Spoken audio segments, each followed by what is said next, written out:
இதில் 1 கப் பச்சரிசி மாவு சேர்த்துக்கிறேன். இதில் கடையில் வாங்கினா பச்சரிசி மாவு தான், வறுக்கலாம் இல்லை, அப்படியே சேர்த்துக்கிட்டேன். அரிசி மாவு எந்த கப்பில் அளந்தோமோ அதே கப்பில் 1/4 கப் பாசிப்பருப்பு எடுத்திருக்கேன். இப்போ இதை வேக வச்சு எடுத்துக்கலாம். இதில் 1/4 கப் பாசிப்பருப்பு வேக வச்சோம், அதையும் இதில் சேர்த்துக்கலாம். நல்லா குலைவாக வேக வச்சு சேர்த்துக்கோங்க. அதே கப்பில் 1/2 கப் தேங்காய் துருவல் சேர்த்துக்கோங்க. அடுத்து வெள்ளை பாகு காய்ச்சிக்கலாம். 1/2 கப் வெல்லம், கொஞ்சம் தண்ணி சேர்த்துக்கலாம். போதும் இந்த அளவுக்கு. அந்த கல்லெல்லாம் இருக்கும் இல்லையா, அதுக்காக தான் காய்ச்சோம், இல்லைன்னா டைரெக்டாக அப்படியே கூட நம்ம சேர்த்துக்கலாம். கொஞ்சம் இது காயட்டும், சும்மா கரைஞ்சா போதும், அதுக்காக தான். வெள்ளை பாகு காய்ச்சிறப்பையே 2 ஏலக்காயை தட்டி இதில் சேர்த்துக்கிறேன். வெள்ளத்து கூட சேர்த்து பாகு காய்ச்சிட்டிங்கன்னா வடிக்கிறப்போ இந்த தோலெல்லாம் தனியாக வந்துடும். அதுக்காக தான் நான் வெல்லம் கூட போட்டு இதை காய்ச்சிக்கிறேன். இப்போ வெல்லம் பாகு காய்ச்சணும் இல்லையா, அதையும் சேர்த்துடலாம். ஏலக்காய் நம்ம பாகுலேயே போட்டுட்டோம், அதனால தனியால் ஏலக்காய் போட தேவையில்லை. பாகு ஊற்றியாச்சு. இப்போ இதை கலந்துக்கலாம். சூடாக இருக்கும், பார்த்துட்டு கலந்துக்கோங்க. தண்ணியெல்லாம் சேர்த்துக்கக்கூடாது. அப்புறம் இதில் நெய் சேர்த்துக்கலாம். ஒரு 1/2 ஸ்பூன் அளவுக்கு நெய் சேர்த்துக்கோங்க, போதும். அவ்வளோதான். இட்லி தட்டில் வச்சு வேக வச்சுக்கலாம்.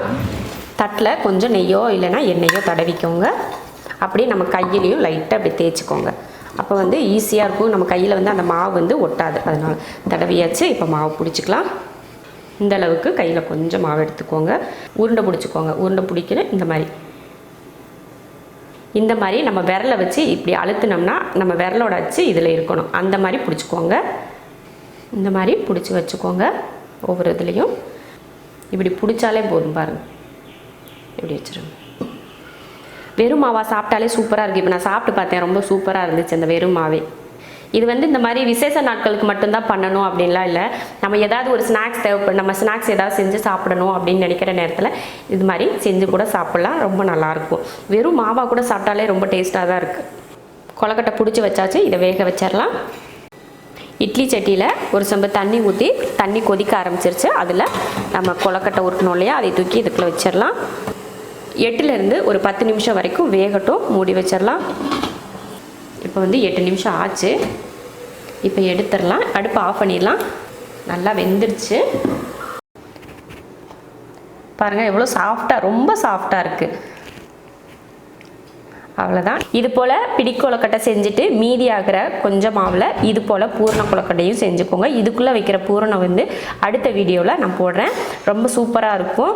அதை தனியாகவும் சாப்பிட்லாம், இது போல் கொழுக்கட்டைக்கு பூர்ணமாகவும் வச்சும் சாப்பிட்லாம். இது விசேஷ நாட்களுக்காக மட்டும் இல்லை, நம்ம நார்மலாக எப்போயுமே ஒரு ஸ்நாக்ஸ் சாப்பிடுவோம் இல்லையா, அந்த மாதிரி டைமில் இது போலையும் செஞ்சு சாப்பிட்லாம். செஞ்சு பார்த்துட்டு எப்படி இருக்குன்னு சொல்லிவிட்டு கமெண்ட்டில் சொல்லுங்கள். பிடிச்சிருந்தா லைக் பண்ணிவிட்டு ஷேர் பண்ணிவிட்டு சப்ஸ்கிரைப் பண்ணுங்கள்.